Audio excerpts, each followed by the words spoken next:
Today's devotion is titled Wilderness Testing, and we are on day 234, and we're on August the 22nd, and the morning rinse is Matthew 4 through 6.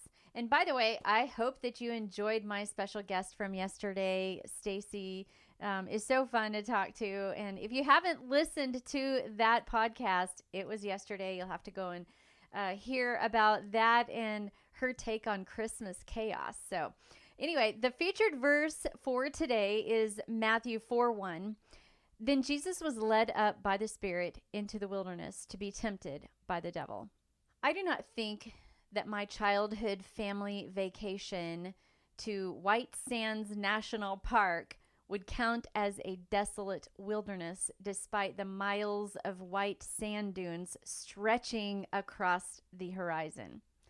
Have you guys ever been to this location? It is absolutely beautiful, and I still remember it. For this specific featured verse and where Jesus was led to, my mind's eye shows this neglected, and then when I say neglected, I'm talking about, there wasn't any landscaping work done in there. It was neglected from the human interfaces of making it more pleasing, I guess. So it's kind of neglected. It's undisturbed because, no humans have been in there, and there's a huge stark need for food and water, which seems to be that, scenario for a lot of wildernesses. And that is what I'm picturing the wilderness that Jesus was led to.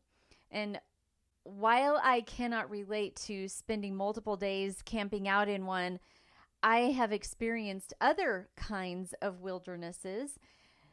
I have battled a wilderness mentally, for starters. This is when we are trapped in a negative mindset, and our circumstance that we are in is centered around lack, with no direction, no way out, and a sense of hopelessness, really.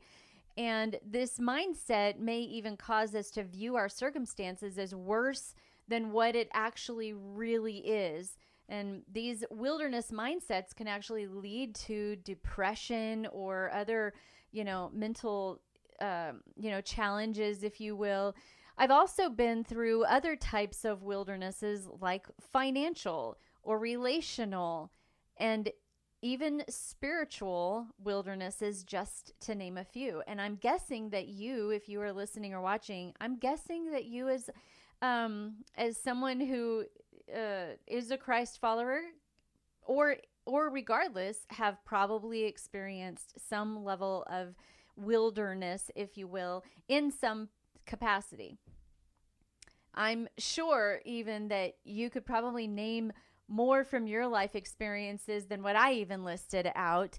And so when there is an area with this deep sense of dryness, of hopelessness, or a kind of a battle to thrive in a certain area, it can be a personal wilderness that we are facing. But Jesus is here to give us hope and to provide a way out of our wilderness, whatever wilderness we are in. Wildernesses are not designed, in my opinion, for us to stay in. And Jesus knows what a wilderness feels like. And so, we oftentimes wonder, does Jesus relate to us? Well, yes. Here's an example of, he was out in a wilderness, desolate, no food, no water, and he was getting tempted, and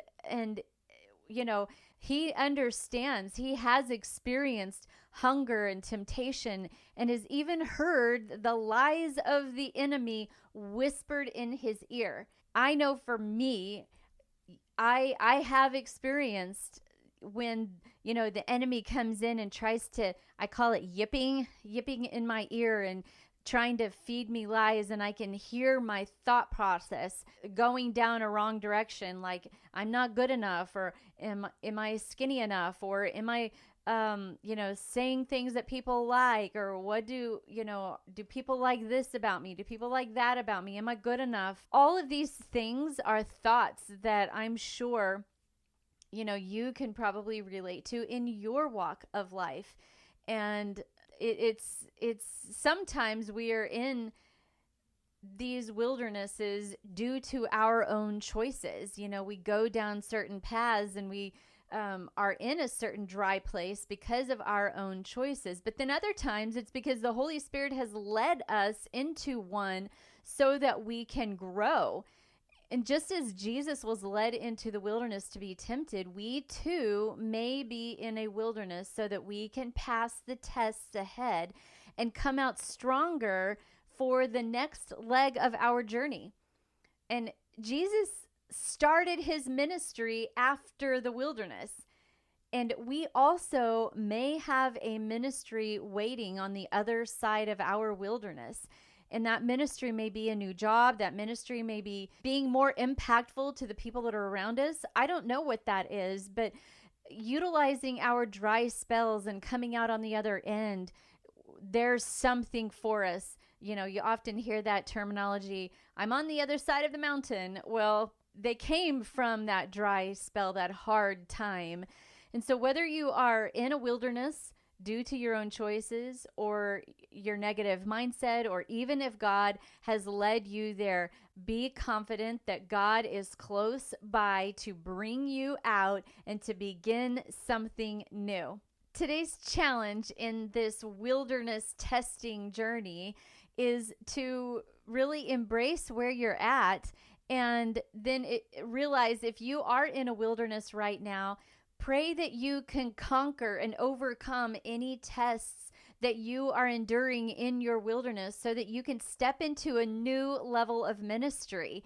And my encouragement to you and my challenge to you is to have faith that God is going to bring you out of the wilderness.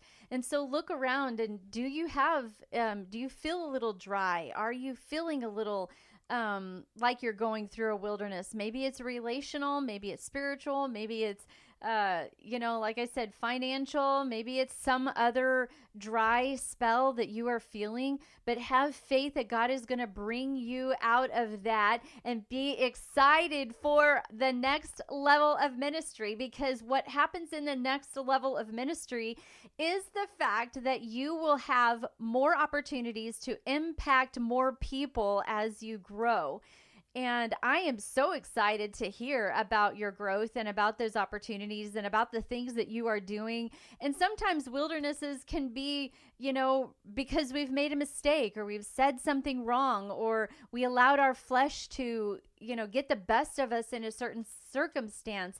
That is sometimes, happening as well. But we have to realize that God is with us, and he can help us conquer and overcome any of the tests that we are enduring. So call out on him and ask him for help when you are getting tested, especially if it's that wilderness testing that you are going through right now. Step into that next level of ministry and have faith that God will bring you out.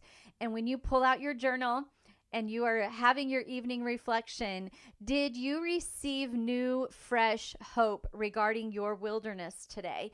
Did you pray this prayer of help, asking God to help you conquer and to overcome any tests that you are enduring right now in your wilderness? And I want you to write about it, because this is another day where it's so important to write down and reflect what we are going through, because in a year from now, or in 2 years from now, or 5 years from now, when you are pulling out your journal and you are reading about that specific moment that you are in, and how that your perspective has changed, and how that hope was brought to you regarding your wilderness, if you write about it and you read about it in the future, you never know what you're going to go through in the future, so that you will be encouraged. So be sure and write down and document some of those things that you are going through, because you never know. You may be encouraging yourself in the future, and it may be a story that you write a book about in the future, and you need to draw on the memories of